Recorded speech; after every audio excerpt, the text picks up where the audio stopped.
This is the Matt Musz Show with Matt Hensler and Adam Muszynski.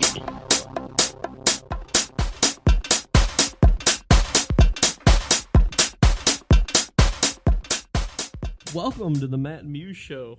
It is overtime number 3. Adam is still drunk with Perrin Reps.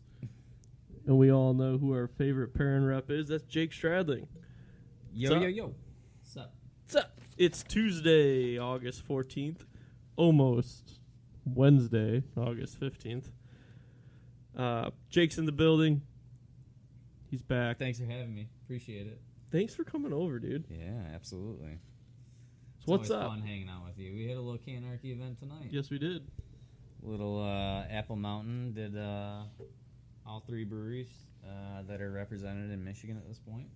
Cigar City, Oscar Blues, and Perrin. So it was fun. Time. Thanks for coming out. Drank some fugly. Absolutely. Drank some fugly. Tasty. Absolutely. As usual. Yuzu fruit. A little highlight. Little ugly ass fruit. A little right. highlight. A little guayabera in your life. A little citra pale ale. Can't go wrong. Nothing wrong with that. Nothing wrong with that. But yeah, everything's going good, man. Good. Summer. So Canarchy, for those who have paid attention or not, went through some changes in these past few months.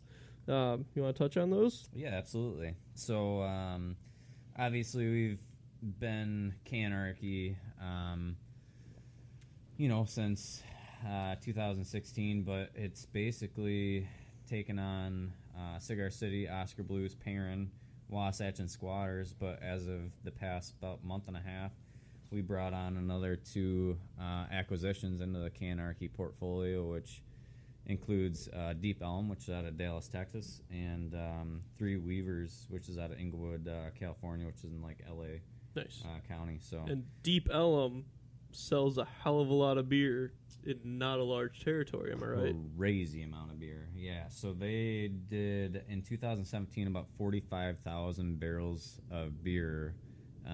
Within 85% of that production was done within a 20-mile radius of the brewery, which is just unbelievable. It's crazy. Unheard of. It's unheard of. Especially in Michigan, where all the Michigan beer drinkers love Michigan beer, don't get me wrong, but those hyper-local places have a tendency to struggle if they are distributed beyond the brewery. So it's really cool to hear that obviously they're hyper-local establishments and consumers are supporting them beyond just at the pub. Right.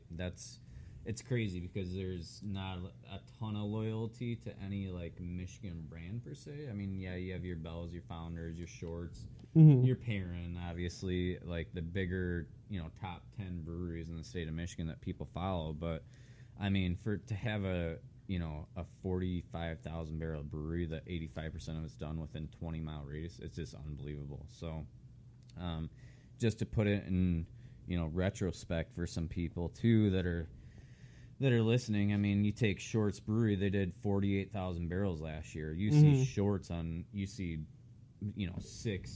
six-pack facings in every store that you go into. You see 2 or 3 handles at some of these places. Yeah. I mean, they're a huge brewery in the state of Michigan, and I mean, we don't see it because Deep Elm's out of Texas, but like they're right on track to be the exact, bigger than what Shorts is. They're on track this year for a 20% increase to be a 60,000 barrel brewery. So that's crazy for 2018. So yeah, so I mean that's obviously a nice chink in the armor for Canarchy. It looks like that is going to be a growing brewery from here on out. I mean, they haven't even branched out of Texas, so I mean if they fill out Texas alone and then go into surrounding states, kind of like how Perrin's done within the Great Lakes region. I mean, they'll be producing some serious numbers. So. Yeah, they'll be able to use the Canarchy, connections and everything, and move into territories that make more sense than others, and not lose their ass in the process of it. Right. Well, they'll be able to become a regional brewery very quickly. You know what I mean? Just with distribution rights and just being able to fill out the platform and having the capability to build out the barrelage, right. So which is really cool. So that's the thing. There's so many people out there these days that someone comes in and quote unquote buys a brewery or takes over operations or the money aspect of things, and people freak out. Like, I know there's what's happening to the liquid. Yeah, they got to be changed. It they're just cheapening it. Like Wicked Weed. Yeah, absolutely. Like no, the liquid's the same. Trust me. We just drank one tonight. Yeah, all it is a different person signing the paycheck. Absolutely.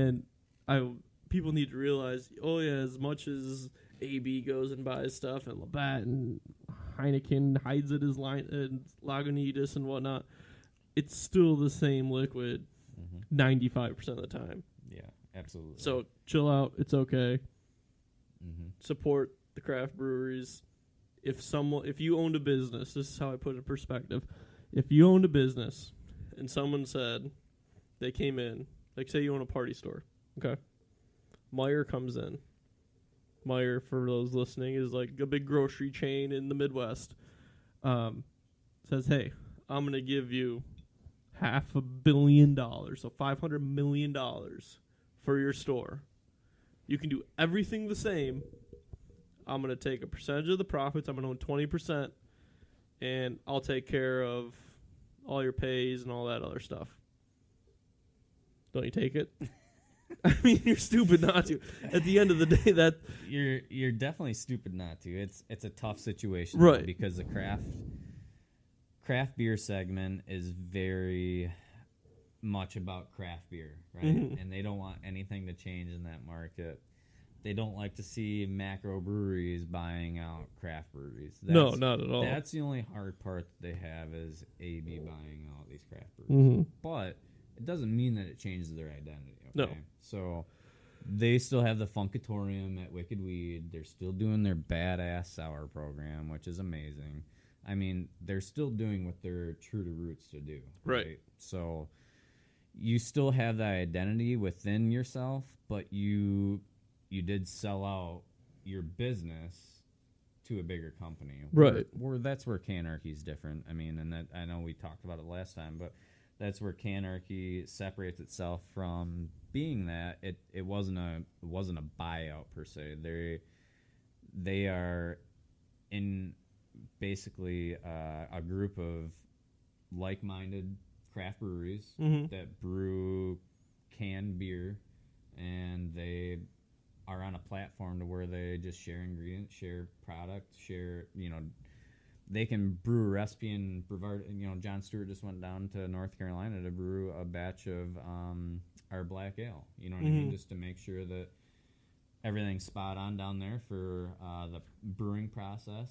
And they'd like to do collaboration beers. We had Squatters come out of Utah and did a New England style IPA called Soup's Juice, which was freaking amazing. Right. At the brewery that we did a collab with, and I mean. So it's really cool. It's sharing ingredients. It's about it's a platform that you still run independently, but we share. You know what I mean? It's a collaborative. Right. It's like, not more so a buyout. Yeah, so. Exactly. So you have. Not say that's a bad thing, because what AB's doing, I understand completely. Getting into the craft segment because it's a hot category. Oh, for sure. So there's 6 of you guys now. 7. 7. Yep. But all they do, hey, let's make a team and make everyone better and grow and not necessarily over distribute or anything. But hey, let's take all our best guys, collaborate, make better beer for everyone, and make more money for everyone, and then it's a win-win. By the way, let's make it fresher too. Yeah. Okay. Exactly. So let's brew High Line, North Carolina. Out of the Oscar Blues facility and shipped it up to Michigan, which has like a week.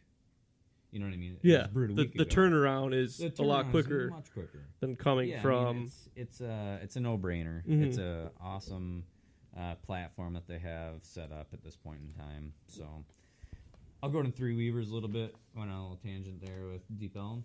That's fine though, right? Yeah, no, word. You're good. Three Weavers is a brewery out of, like I said, Inglewood, California, LA County. So they are an up-and-coming brewery, I think around since 2014. They did about 5,000 barrels last year. Each year they've been at about a 90% increase, so that's unbelievable since they've been on board and brewing craft brews. But they were just looking for capacity basically right. at this point in time. So I think they're on track to do about 12,000 barrels this year is what they said for 2018. So nice. Hopefully with the Canarchy platform, they'll be able to grow wings, and hopefully at some point in time we see their beers out here in Michigan, which would be awesome. Their cans are pretty cool. Their cans are pretty sexy, aren't they? Yeah, absolutely. Simple, dark, little Absolutely. color, waves. Mm-hmm. I like it. I haven't got to try another beer. I haven't tried any of Deep Elm's either. I know their blonde for Deep Elm is kind of their flagship, which completely makes sense. An easy, for sure, approachable, drinkable beer. So cool. But yeah, those are a little bit about the breweries that came out with Canarchy. So we're looking forward to what's to come. Awesome. Well, I have a question for you. As we get into mid-August, as we are now, and heading into September, we're definitely seeing more and more Oktoberfest and pumpkin beers come on the market. Anyone that drinks beer on the regular knows it's Oktoberfest season, even though it is currently 88 degrees outside at 11 o'clock at night. Yeah. What's your take on, let's start with Oktoberfest beers, Americanized version versus traditional? Traditional Marzen. Yeah. I don't know. Like, Perrin doesn't put out an Oktoberfest. Kind of glad in that. It's a short window. Yes. For a seasonal beer. I personally, I sold Sam's Oktoberfest. I think it's one of the best Americanized Oktoberfests out on the market, and we all can't deny that with just strictly sales numbers. Correct. We all know that. Exactly. Not to say there's some great Oktoberfests, out there from Hofbrau, you know what I mean? Mm-hmm. Like, that are actual true German-style Marzens. I enjoy them myself. I'm a seasonal beer drinker myself. Mm-hmm. Me too. Cigar City just put out an Oktoberfest. So I was out at Burning Can this last weekend, which was a blast, by the way. It's out in Brevard, North Carolina, out at Rebranch from Oscar Blues. And Cigar City had a tent, but they had their Oktoberfest there already. Nice. I wasn't able to try it because North Carolina laws are totally jacked up. You aren't allowed to drink at a festival. Personally, as working for the brewery and okay. Crazy. So I couldn't drink the whole day before up until 6 o'clock. So I was not able to try most of the beers, but they do have an Oktoberfest. It did hit the state of Michigan, so some of the wholesalers did pick some cans up and some draft up. But needless to say, Oktoberfest.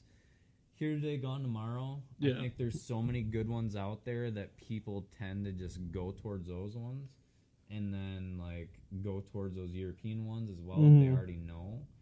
And then outside of that, once October is done, they become outdated. You know what I mean? It's a super tough market. I hate to dog on Oktoberfest. I really do like them. I think they're a great style of beer, but it's just such a short window. It is. For the brewers. So. It definitely is. No, I really like them. They're, like you were saying, though, there's definitely ones to go for and stay away, but Sam Adams is the best, I agree, Americanized version, because it's definitely not a traditional Oktoberfest by any means. Right. But that definitely has the best ratings, Beer Advocate and whatnot. They have over 7,000 ratings just on that. But there is a difference between the Americanized version of an Oktoberfest and a traditional Oktoberfest. Traditional Oktoberfest are Marzens, and they're actually pouring golden almost. Right. So someone will go in there and ask for a Spot and a Paulin or a Hacker Shore Oktoberfest.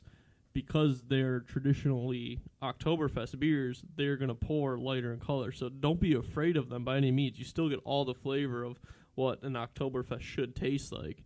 but it's definitely going to come out, quote unquote, clear. Something being in the beer industry as a distributor that I push more than anything is what Sierra Nevada does. I'm not sure how familiar you are with them. Sierra Nevada each year picks a different German brewery to collaborate with for an Oktoberfest. So that's awesome. Right. They're going right back to the roots of Germany, but saying, hey, we're going to Americanize it a little bit. We're going to bring your brewers over. We're going to make something that mixes everything together. This year, they went with Weihenstephaner. I have not tried it yet. I've heard great things about it so far. I'm really excited to try it. It's the one Oktoberfest besides Sam Adams that I push just because it's something different. And I think beer drinkers need to realize, hey, it's more than just an amber at the end of the day. Absolutely. Well, and Weihenstephaner is probably one of the best ones, as they probably make one of the best Hefeweizens. Oh, for sure.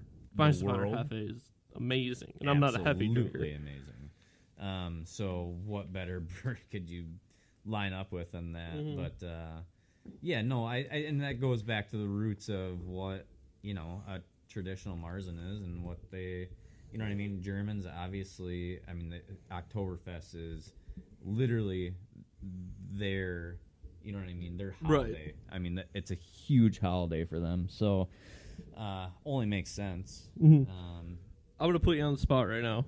Okay. And I'm going to ask you a question that I'm going to answer to give you 5 seconds to think about it. Favorite Michigan-made Oktoberfest? Okay? Michigan-made. So pretty much every brewery will make one. Will they distribute it? Will it leave the brewery? That's always different. Mm-hmm. My number one, I will drink this over Sam Adams. I still like my German Oktoberfest, but this is right up there. It's probably one of my favorite beers of all time, is Rochester Mills Oktoberfest. And it holds up.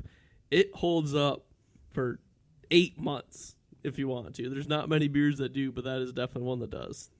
You know what? I'm sad to say it. I really don't have a Michigan Oktoberfest that I've really sat there and partaken. No? That is worthwhile. Have you had Rochesters? I have not had Rochesters. I'm going to have to try it this year just because you said that. But after selling Sam for 6 years, I really... I don't know why I would pick up another Oktoberfest. And I can tell you that I pick up Sam's every single year, and I'm not broadcasting for Sam's, but... No, it's understandable. You can't go wrong with that. Oh, no, not at all. So that's my go-to. I'm sorry. That's respectable. So that's fine. really don't have a Michigan Oktoberfest, I mean, that I gravitate to at all, by any means. We'll get you some Rochester. And give me some Rochester, man. I'd love it. I'll report back to our listeners. Are they 16-ounce cans too? Yeah, absolutely. Yeah. I'd slam those. Yeah. I'll report back what you think about it. Mm-hmm. All right. We're going to take a little break. Coming up, beer of the podcast, stat/fact of the podcast. We're getting into Jake's football predictions, college and NFL. We'll talk to you guys in a minute. Thanks.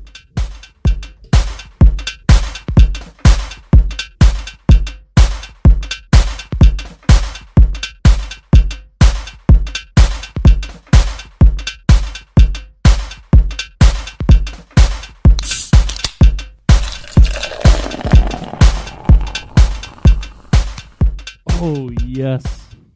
We all know what that beautiful sound means. That means it's time for Beer the Podcast. And this week, with Jake Stradling in-house, we have gone with Raspberry Blonde from Perrin, a beer that was available. Not available. Not available. Available. Not available. Now it's available in package. We really like to tease you guys with this one. You do. Yeah, absolutely. It was draft only, then it was specialty, then it was no one can have that. And then all of a sudden I get an email, hey, it's coming in package and draft. Like, what? Where the Send me all of it to my house. Right. I will drink it all, I promise. Yeah, so this has been a fun beer. And it's always had a huge hype around the brewery, obviously. It's 4.8%. So it's low on the ABV spectrum, but it's always been a fan favorite of everybody's. It's super raspberry forward. It's got that sweetness, but it has a tart to it that's not that doesn't just kill your palate with sweetness. You know what I mean? So it's got a great balance of like light and crisp, but has that sweet, but it finishes tart to where it's not overpowering towards the end of the beer. So, For sure. It's like I said, it's been a fan favorite at Perrin forever. It's always been on draft there. The problem is it's always been at like a specialty tier pricing for us. Mm-hmm. So, I mean, when we first started out with this beer, it was a $200+ half barrel, you know. Raspberries aren't cheap. Raspberries aren't cheap, absolutely. And we always make it with, you know, real products. So you have to pay for those ingredients. So, up to last year, it was down to like $1.99 a half barrel, you know, $1.99, and that was still a high price point for a raspberry beer that's at 4.8%. You know, it's a session beer at that point, and you're charging, you know, $7 for a pint. So, we were able to bring it back out at a lower price point this year and put it in cans, just because of the bulk of raspberries that we bought for it. So we launched it out to market as like a one-off release for 2 months and put it in package in a 6-pack 12-ounce can, and also in draft and half-barrel and 6-barrel to our wholesalers. So really cool to see it on the store shelves finally. People just lap this stuff up because it is an amazing beer. I mean, it's just super easy to drink. So as we're drinking one now, I mean, it can go down in a matter of seconds. I mean, That's the thing. It's crushable, and you don't have to brush your teeth after you drink one. Mm-hmm. And you're not full. You don't gotta brush your teeth, and you're not drunk either. Like there's so many raspberry and fruit beers out there that at the end of the day they just make you hammered beyond comprehension. And the good thing about this is, hey, I can drink 2 or 3 and still know what I'm doing. Right. And at the end of the day, as a craft beer drinker, that's a good thing. That is a good thing. You know? Absolutely. When you want to drink multiple, that's what you want. And, you know, I think that Perrin can hang its hat on that as well. With Blackberry IPA and Grapefruit IPA, exactly. Too, which are summer and winter seasonal, basically. You know, 5%ers. They're super blackberry forward and super grapefruit forward. They're fruit IPAs. So when we say IPAs, too, they're only 35 IBUs. So, I mean, on the bitterness scale, I mean, it's super, super low. So, typically I like to tell people, like, a grapefruit ale or a blackberry ale, just to get them to try it. Exactly. Like, I had my mother-in-law try blackberry IPA, and she was totally against it. Like, no, I don't like IPAs. I don't like the bitterness. I'm like, no, don't think of it as an IPA. Literally think of it as an ale with blackberries. And she tried it. Oh, my goodness. This is the greatest thing ever. Right? And they totally changed their perspective on it, right? Yeah, totally. This is a blackberry ale. Yeah. Oh, okay, I'll try it. Yeah. It's a blackberry IPA.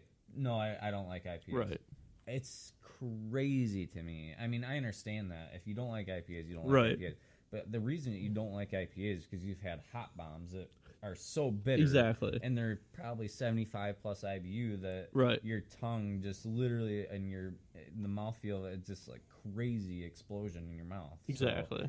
So, you can't take that as every IPA out there in the market. So tread lightly, people. Tread lightly, people. That's what we're telling you. Try something. At this point in time. It's okay. Just try something. But fruit beers are phenomenal, man. They're a huge category, and I think Perrin does them extremely well. I think that's kind of what we not hang our hat on, but we've, obviously Black Ale and 98 Problems have been, a couple lead horses for the brewery, but our fruit IPAs are phenomenal. So, word, I like them. They're good. Fruit beer is awesome. I mean, everyone, be a man. Drink something dark. Dude, when it's 95 and I just cut the grass, I want something light and refreshing, sorry. Mm-hmm. Give me a spiked water. I'll take it. Right? Give me a White Claw. No, we don't drink White Claw in this house. Truly. I'm joking. All about the Trulies. Truly, sorry. Yes. I didn't know. I don't know Trulies which one you and sell, but Smirnoff raspberry rosé. So dude, good. let's talk about a seltzer really quick. Okay, What go. what the heck's going on with that category? They are on They fire. are on so fire. What's going on? for people that with don't know, because I don't sell. Truly, the Spike Seltzer launched 2 years ago in bottles. Okay, they had 3 or 4 flavors, 6-packs, $9.99, yada yada yada. They were there, held their own, whatever, no big deal. Last year, it started to pick up, and all of a sudden they're like, let's go to cans. Let's do 12-pack varieties. So you get 4 different flavors, 3 cans of each, and a 12-pack variety for $14.99, $15.99. Money. Exactly. 6. I believe they're all 6 ABV, low sugar, low carbs. Why isn't super low carb? I think they're like 100 calories, 2 carbs. Yeah, like that. it's ridiculous. It's crazy. Yeah. Yeah. So they are flying off the shelves. As a distributor, we cannot keep them in stock. We're due to get 1,000 cases of one of the variety 12-packs this week. I will guarantee you it'll be gone before the day is done. Crazy. In sales. So Crazy. it's a huge market out there right now, which makes sense. So it's different.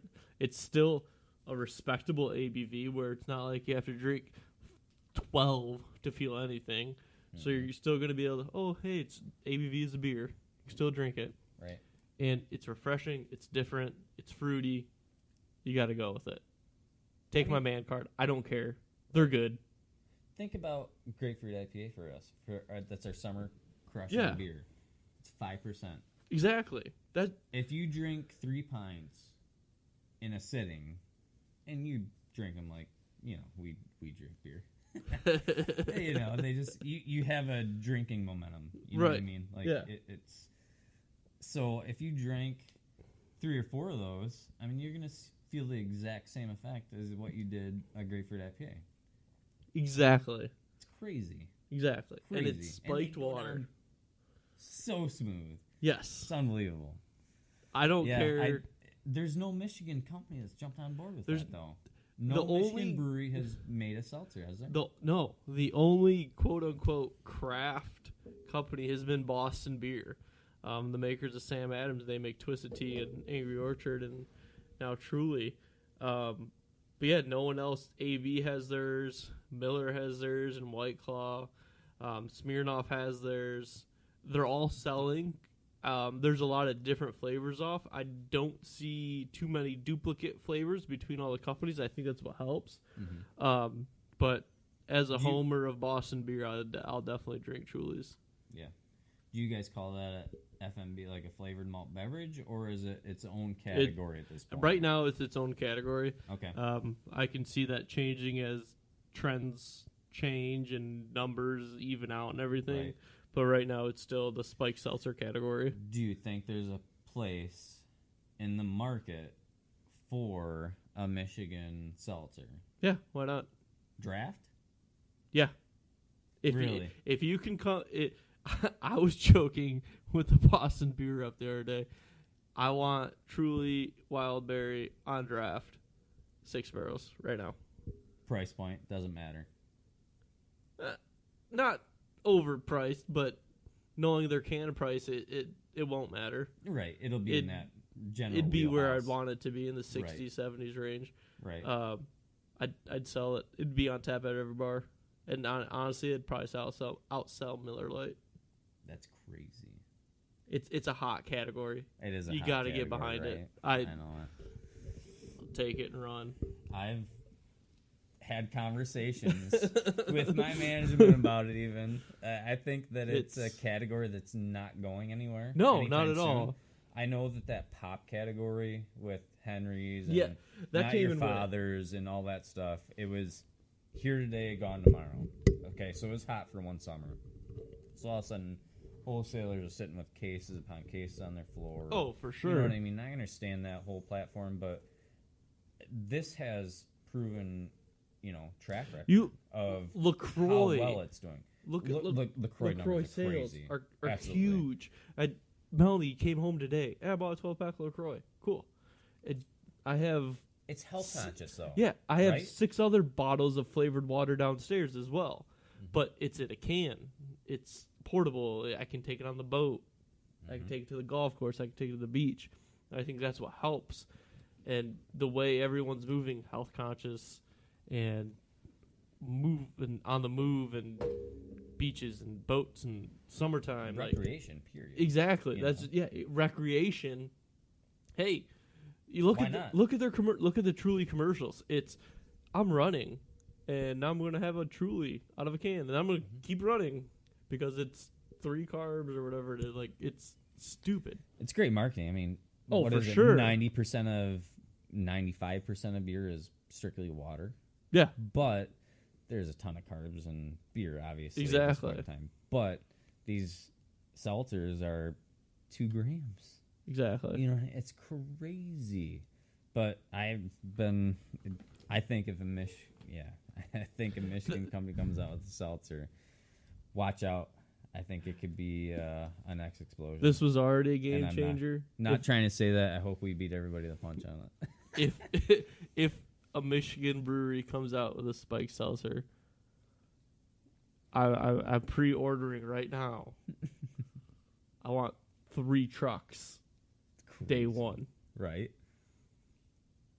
1 fully draft, 2 package. Done. Sold. Done. Give me a variety pack. Yeah. Don't worry about 6-packs. Screw 6-packs. Variety packs, 2 trucks, and a truck of some barrels. Crazy. So what's going to happen in college football? Great transition. Great transition. So it is a good transition. Before I like get it. to your predictions, Yeah, absolutely. Matt, just to remind, that was a bad thing. Anyways, to remind everyone about ours, Matt and I both picked Clemson, Oklahoma, Washington, Alabama. The Big Ten, Matt picked Michigan State. I picked Wisconsin. The playoff, both picked Alabama, Clemson. Matt picked Michigan State. I picked Wisconsin. He picked Oklahoma. I picked Washington. Just want to gloat a little bit here. SI's predictions: Clemson, Washington, Alabama, and Wisconsin. They have Clemson beating Alabama. We both had Clemson winning the national championship. Far be it. I had them beating Wisconsin. Matt had them, I believe, beating State. So, Needless to say, I put Jake on the spot a little bit ago. ACC champ, who you got? I mean, obviously Clemson. Right. I have to jump on board with you guys there as well. The Big Ten, I have a big... That's a flyer. It is. No, it's not. Who you got? It's Michigan, man. You have to go with Jim Harbaugh. He is secretive. He's keeping everything under lock and key. I really think that they're going to come out and show the Big Ten what they've got. With everything going on with Ohio State, I don't underplay Wisconsin at all. I think they're a powerhouse. Mm-hmm. I don't see Michigan State being above a 6-win season, to be honest, and that's my own prediction. I'm writing this down. Go ahead and write that down. I really don't see how they have a squad to do anything, to be honest. So, so that's what I'm going to say. Big Ten. Okay. I want to touch on this for a second. I can definitely see Michigan winning. Mm-hmm. I think State is still better than them. No. But I know you don't think so. Mm-hmm. I'm unbiased, though. I know you're unbiased. Fire up. I appreciate that. You are unbiased. I Go am. Chips, right? I am, yeah. Fire Yeah. up, Chips. Get it right. Yeah, fire up Chips. Sorry, my bad. Holy crap. But at the end of the day, like, if they did win, it would not be a huge shock to me. Mm-hmm. I just am looking at the history of the past couple of years. Like, I have understand nothing the to prove it history of on. Absolutely. But it's got to start sometime, so why not now? I agree 100%. It has to start now. So here's another conversation too. Mm-hmm. I mean, if they don't beat Michigan State, Ohio State, what happens this year? I mean, does Jim Harbaugh go? I mean, Look at Brady Hoke. Look at Rich Rod. I mean, I don't know, man. Like, do you get rid of him at this point? His 1-6. I mean, come on, boys. Let's talk about this seriously. It's not a joke. I would be very interested, but my only question would be, who are you going to get to replace him that's better? I can't agree more. And that's the thing when it comes to people hating on, like, Stafford, for example. Absolutely. He can't close, he can't finish. Who are you going to get? Who are you going to get? Everyone else is signed. Right. You're going to really draft a rookie and start over? To get a rookie that's good enough, you're going to have to suck for 2 years. Mm-hmm. So that's my thing. Like, I understand the pressure's definitely going to be on him, and he needs those wins. But at the end of the day, if you're U of M's administration and you're looking down at it, you're like, cool, Harbaugh's my coach. If I fire him, am I going to hire Jake Stradling? Nope. Why not, dude? I'd take $1 million contract any day of the week. No, 100,000. 100,000. Yeah, seriously. Let's get real, right? No, I mean that's my very view. True. I mean, they've got a figurehead there. The alumni are obviously completely 100% on board. I mean, I don't think he's going anywhere. I'm not saying that, but the record with the Big Ten in general, I mean, it's just not good. I mean, you have to beat those teams. The question that's all there is to it. Right. D'Antonio needs to go down. Yeah. Urban Meyer needs to go. Yeah. We need to beat those teams. Period. Yep. End of story. To be a Big Ten competitor and a national competitor. Mm-hmm. So I mean, they have to figure out how to win those games. Yeah. That's all there's to it. And if they don't, I don't know, man. I think this is their swing year, and I think that Jim has something to prove at this point in time. You can say all you want about recruit takes 4 years before he gets his people in. He's got recruits in there. I think this is the year that it needs to go. If it doesn't go this year, I don't know. So that's why I go with Michigan for Big Ten. Okay. It's got to happen. So Big 12? OU. Yeah. It's got to be. Yeah. Oklahoma. They're always a powerhouse, man. Be tried and true. Barry Sanders. Word. Pac-12? I'm going with USC.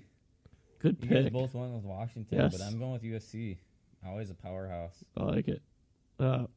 SEC. Going with Georgia. Just because last year, man, that was a crazy.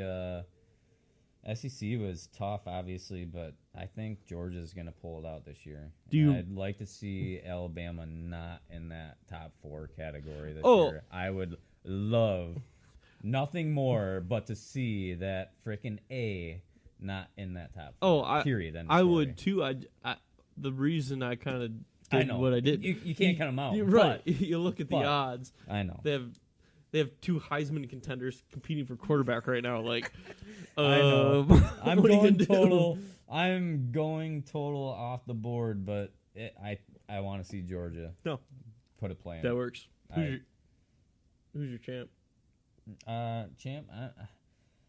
I said Michigan, but that's just because I want to see them win. That's not to say Georgia or Clemson will be the top dogs. I really couldn't pick a champion. I really want to say Michigan, man. I really do. I want to see them come out on top. I want to see the fruits of the labor come out. You got to pick one. All right, I got to pick one. I don't care if it's Michigan. I mean, I'm picking Michigan. Okay. I am. I'm just picking Michigan. Okay. Just because I want to see it happen. Period.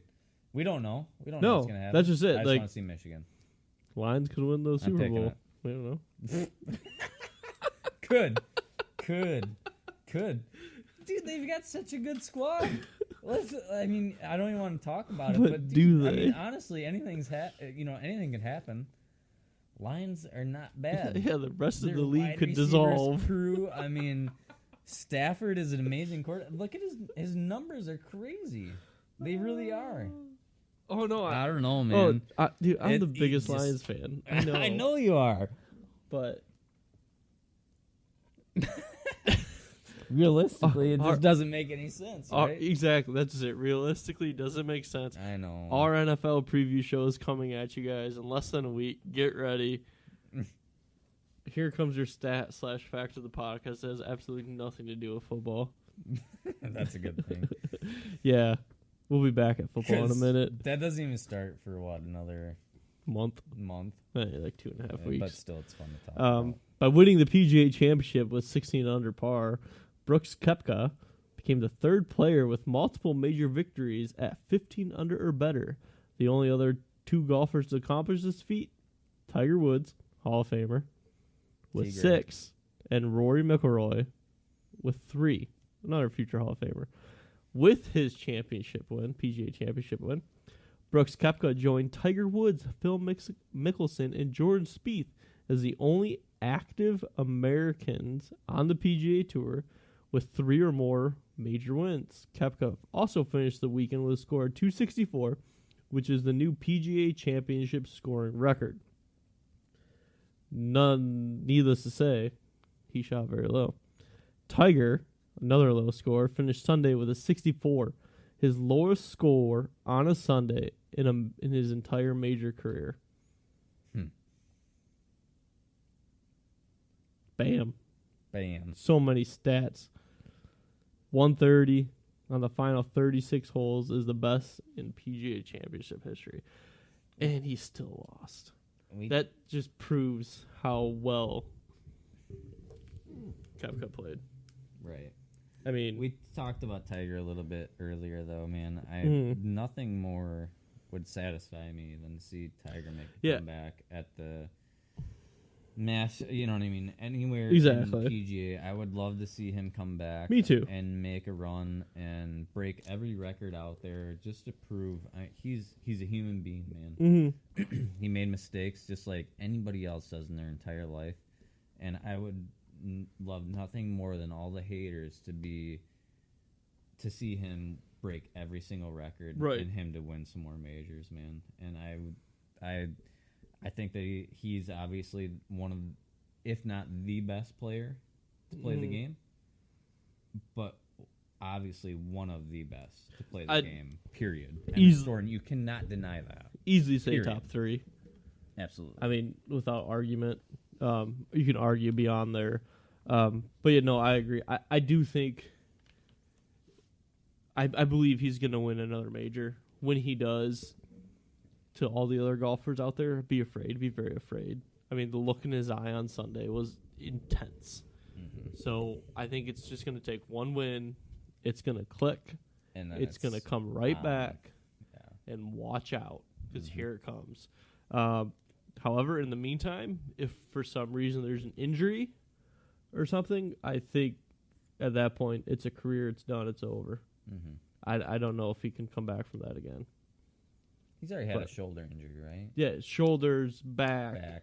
Yeah. The whole scandal and everything. So I think he's got this chance right now while he's healthy to pull it out. If he doesn't, it's done.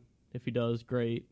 But I think we're looking at the twilight of his career. And I hope he does. Is he 43? Yeah. How old's Phil Mickelson? 46. 48, okay. Something like that. Now they're playing together, right? Yes. They're playing one-on-one, $10 million Thanksgiving weekend. Vegas. I've seen that. That's gonna Vegas, be awesome. baby. I'd love to. I can't wait to watch that. That'll be a blast. Dude, you want... I love Phil, by the way. I mean, Phil's one of my favorite golfers. Do you not like Phil? No. Really? He's an ass. Really? Yes. Dude, I was out in Colorado Springs, so I lived out there for a year, and I got to go out. Oh, come on. Really? Really? No, I like Phil a lot, man. And so, I mean, you can say he's an ass. He was signing autographs, and he was super cordial to all the people then when I was out there watching him in Colorado. But, man, he hit a shot, and I was standing right next to him, probably 10 feet away, with a 3 or a 5 wood, and it had to have been 250 plus, and it was straight uphill. You couldn't see the green, you couldn't see the flagstick. Just poked it, man, right up on the green. It was unbelievable to watch, to be sitting there standing next to him. So I have a life experience just watching him, Right. and it makes me just feel that good about Phil. I like that he's lefty. I don't know, man. He's been in it for so long. How can you not like Phil? I don't like Phil because I know he's an ass. Okay. All right. He's a jerk. He's arrogant. I don't like him. Okay. You know who I like? I like Ricky Fowler. Ricky Flatbills. Flat Bill. That's my boy. Flat Bill Ricky. Nothing wrong with that. I like him too. Who doesn't like Flat Bill Ricky? Exactly. I mean, really. Exactly. How can you hate on that guy? Exactly. You can't even say he's arrogant cool. or he wins too much because he doesn't. Because he's not that good. But all of a sudden he's like out of the blue, he just wins by 10 strokes. You're like, oh, okay, we had a great weekend. He can play the first 3 rounds really good. It's the fourth one. The fourth one that really sucks him up. It's all good though, man. All right. As I mentioned earlier, we got our NFL preview show coming up. Really quick, there's too many Justins in the top 3. Just saying. Oh, Thomas and... Yeah. They need to get a couple Justins out of there. Just saying. There needs to be a Tiger Woods or Phil Mickelson up in there. Anyways, go ahead. Sorry, my bad. You're good.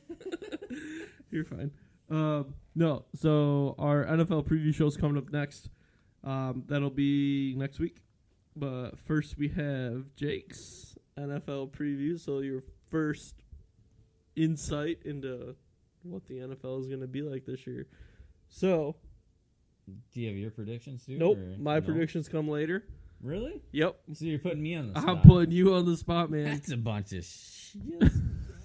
All right. Nope. Let's do it. Matt and I are going to do ours together. We got a little special announcement during that time as well. Whatever. So we'll just run through. I'm just going to do division winners. Okay. At Super Bowl. So let's do it. AFC East. Obviously, got to go with the Pats. No question. I'm a huge Tom Brady fan. Oh my Michigan God, man. I hate you. I love Tom I Brady. hate Tom Brady. I even put it on. You guys posted something about who's the best yep. I athlete remember that. in the was it the United States or in the world? I don't remember what it was. And I had to put Tom Brady, man. You can't deny it. Look at the rings, brother. I don't know. I love him. Yeah, but can he play any other sport without Bill Belichick? Well, yeah, he can play golf. He's like He's a scratch golfer, bro. I mean, come on. I can play golf too. No, I can be a scratch golfer. I know anybody could be if they play 5 times a week. Right. But he's I love the Pats. I think that they don't ever have any big names, and not to go on a tangent, but man, they always make something out of nothing. They have Tom Brady. You have to. Okay, hands down, Belichick Brady duo is the best that you'll ever see in the NFL. You cannot deny that. You cannot deny that. No. Right? Correct. Okay. But they do have conversation done. Gray areas they cheat. Shut up. AFC North. AFC North, Steelers. You got to go with Steelers. Oh, yeah. They've got too many weapons. Mm-hmm. Yeah, between rushing, receiving. Le'Veon Bell's coming back. He's going to do it. Fan, but I think that he'll. I mean, so it's that conversation of who else you're going to have. Who else you going to have? Right. Absolutely. AFC South. Jags, man. Defense Why is not? Super strong. I love the Jags. It was fun watching them last year. AFC West. Raiders. Gruden, baby. Drink some Coronas. Absolutely. You got to go with that. I mean, he's going to turn that franchise around. Word. NFC East. Can't go against the Eagles. I mean, yeah. You think they can do it again? Yeah. Carson Wentz is going to come back to the vengeance, man. He wants. But he's not coming back till like November, December. I don't care. Doesn't matter. He's going to come back to the vengeance, man. All right. He was he had the best NFL QB rating last year, didn't he? Yep. I mean, I don't think that he's going to skip a beat, and I think that he's going to come in and play super strong. Word. So cool. NFC North. Homer. My brother lives in Minnesota, so I was on the Vikings train last year all the way through the playoffs, and you can call me a bandwagon guy, but it was really fun to watch them last year. Honestly, it was fun to see somebody outside of the Pats Steelers, and then nobody in the NFC North or East basically playing for it, and then having the Saints and Super Bowl, you know what I mean? Right. Those top 4 or whatever. But I think that the Lions have a chance, man. Not gonna lie, I think they can win one playoff game this year. I think they'll win one playoff game this year, which is more than they ever have done in the past. So I think they'll make the playoffs. I think that they'll have a 10-win. No, I think the Lions. Write it down. Okay, I'll write it down. You wrote down Michigan. All right. And obviously, I'm a bandwagon Michigan guy, but I think the Lions will have a 10-win season. And I don't think that might not make the playoffs though in the NFC. No, I think they'll get a wild card, and I really think But they'll win one playoff game. That doesn't mean they win the division. It doesn't matter. I'm going with the Lions. I'm telling you realistically what they'll do. So win the division and make the wild card. I don't know, man. I think that. See, that's just how you've had too many Coronas. That's how I think, man. I don't know. Explains a lot. I know. Tell me about it. All right, NFC South. Saints. They came on strong last year. Drew Brees needs to prove himself before he retires. Their defense is strong. I think defense wins games. Word. NFC West. 49ers, Rams, and Seahawks. That conference is stacked, man. That's all there is to it. I think that division has the best chance to put 3 teams into the playoffs. Yeah, absolutely. I think out of any of them, that's. I think I can count in the NFC. I'd say all but 2 teams that won't make the playoffs, and I'd say that's Chicago and Arizona. Everyone else you can make an argument for. Absolutely. I'd say the Rams. I think Gurley is an amazing running back. If he doesn't get injured, watch out, man. Mm-hmm. They can put points on the board like no other that I ever watched show on turf. Year. It was a blast to watch them last year. I think that it just continues this year and only grows. And I think that Seahawks defense, I mean, yeah, they're stout. And they obviously, won the Super Bowl against the Broncos, but I don't know, man. I think that the Rams' offense is just going to be super firepower, and I don't think anybody can test with them, really. So that's the Rams' MO from, not just this organization in LA. That's the way it was in St. Louis from back in the day as well. So, absolutely. Well, who you got in the Super Bowl? So you think I'm far off on my pick so far? No, you have an argument for everyone. I take those. All right. So Super Bowl, dude, that's super hard to pick. Hey-o. I can't.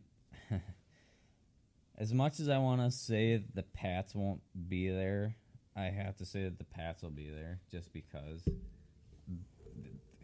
Because you love Tom Brady. I love Tom Brady, but I just really feel that they will be there, honestly. Okay. And then out of the NFC, I think the NFC is way stronger than the AFC. Oh yes. But I have to say Eagles, Rams, but I'm gonna go with the Eagles. I think Carson Wentz is just gonna come back to the vengeance, and I think he is going to light everybody up again like he did last year. And he is just he wants that Super Bowl ring, and I think it's going to happen. Yeah, because he wants to actually earn one. Right. Earn it. Yeah, Sorry, he has one. But yeah, no, I get what you're saying. He wants to earn it. Yeah, because he got them all the way there pretty much at the end of the season. And he then did. If it wasn't for him, let someone else go and take they over. Were at. So I think So you taking the Eagles back to back? Been a minute. Yeah. Okay. Absolutely. Why not? I don't see why not. Really, why not? To be honest, I'll take it. I'd like to see a different outcome. I always like to see change up, but I don't think it's gonna happen. I think the Lions are gonna win. Yeah, or whatever. You weren't even picking Lions. You weren't even. We don't know that. I don't know. You can't even. You'll listen to the next podcast. You'll know. Who are you picking for the North? I'm not telling you. It's not Green Bay.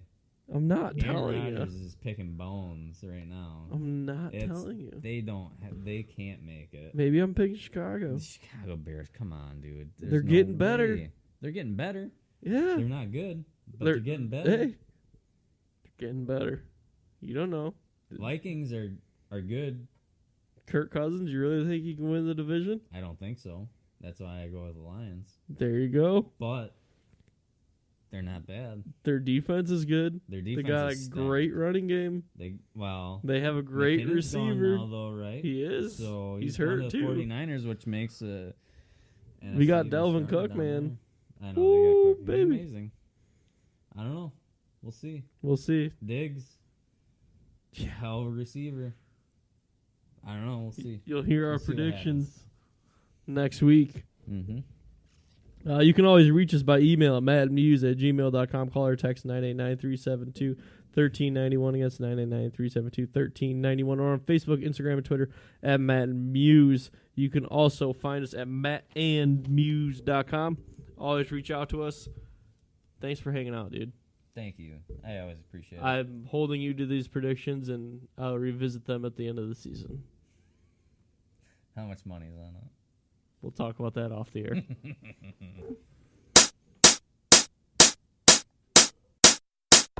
That was the Matt Musz Show. Thank you for listening.